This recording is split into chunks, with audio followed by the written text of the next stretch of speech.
comment nourrir l'ensemble de la population européenne. Certains disent grâce à la chimie. Pourtant, les répercussions de l'utilisation de produits chimiques sur notre environnement et nos ressources sont de plus en plus évidentes. Les sols s'appauvrissent, deviennent moins fertiles. L'eau potable est polluée par le nitrate et de plus en plus d'espèces sont menacées. Les scientifiques craignent des conséquences irréversibles. À ce rythme, le prix des aliments aura explosé d'ici 5 à 10 ans. Tobias Bandel est ingénieur agronome. Dans le cadre d'une étude, il a cherché à déterminer l'impact des différentes pratiques agricoles sur le prix des produits. D'après ses conclusions, les conséquences pourraient être lourdes pour les consommateurs. Ce système ne fonctionne plus. Les agriculteurs sont dans l'impasse. Ils doivent utiliser de plus en plus d'engrais pour maintenir leur rendement. À long terme, les coûts de production et par conséquent le prix des aliments vont exploser. On ne peut pas imposer ça aux consommateurs. Pour le moment, l'utilisation de produits chimiques permet aux agriculteurs de pratiquer des tarifs plus bas que jamais. Mais ces méthodes ont des répercussions désastreuses sur notre environnement.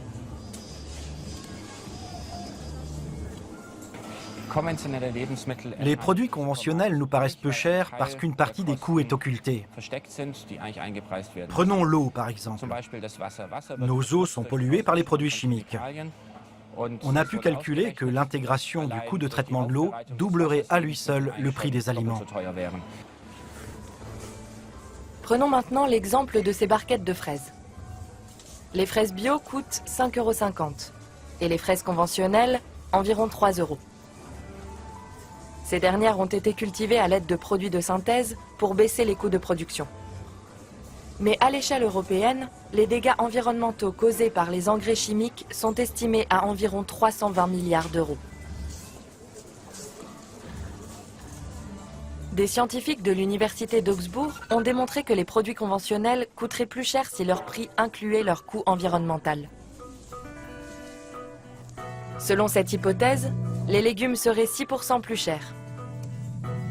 Le prix du lait augmenterait d'environ 30% et celui de la viande de 43%.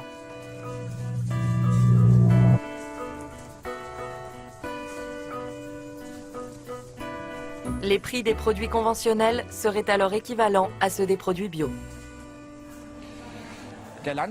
La situation est difficile pour les agriculteurs. Ils doivent fournir des clients qui ne veulent pas dépenser plus.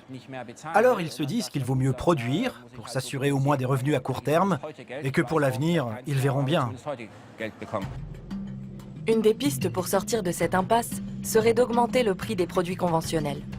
Les exploitants pourraient ainsi travailler de manière plus écologique et contribuer à la transition agricole.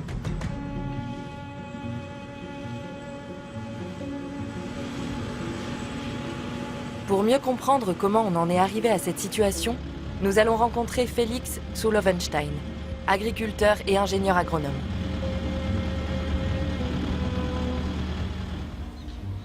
Sur son exploitation familiale datant de plusieurs générations, il nous explique comment l'agriculture a évolué au fil du temps.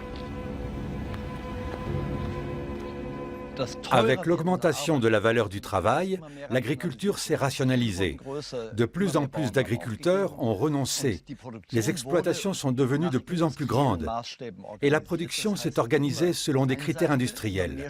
Autrement dit, les cultures se sont de plus en plus spécialisées grâce aux nouveaux moyens techniques, comme les engrais azotés ou encore des machines de plus en plus grosses. Après la Seconde Guerre mondiale, la chimie et la mécanisation semblent être les seuls remparts contre la faim. La grosse exploitation industrialisée devient un modèle. L'objectif est d'augmenter les rendements et d'exporter à bas coût les excédents de production. Aujourd'hui pourtant, le revers de la médaille de ce système se fait de plus en plus sentir. Le système de l'agriculture industrielle n'est pas stable.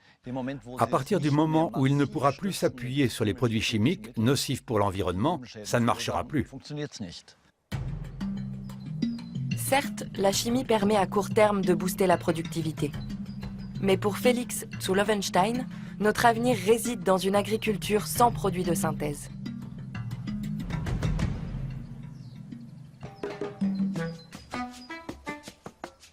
Pour nous faire une idée de ce genre de pratique agricole alternative, nous nous rendons en Normandie. Dans le petit village du Bec-et-Loing, une ferme d'un genre nouveau a créé la surprise chez les scientifiques et les agriculteurs. Perrine Hervé-Gruyer et son mari Charles ont démarré leur exploitation il y a 12 ans en appliquant les principes de la permaculture. Ni Charles, mon mari, ni moi n'avions d'expérience. Et ça, c'était complètement fou. C'était même inconscient que de se lancer dans cette aventure sans avoir de formation, sans avoir d'expérience. C'était vraiment, on se rend compte aujourd'hui que c'était complètement idiot. Le projet a pourtant porté ses fruits. Perrine et Charles ont augmenté la fertilité et la biodiversité de leur sol tout en générant des bénéfices. Soit exactement l'objectif de la transition agricole.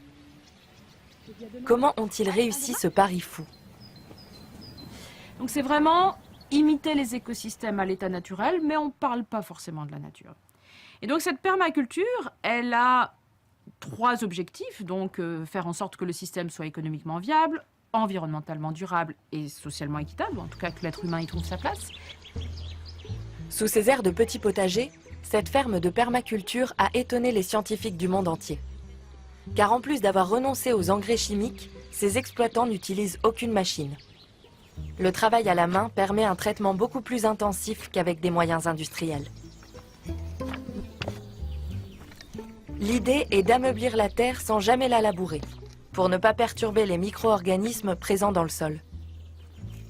Ici, différentes espèces de plantes poussent les unes à côté des autres et se protègent mutuellement des attaques de nuisibles. C'est pas ça.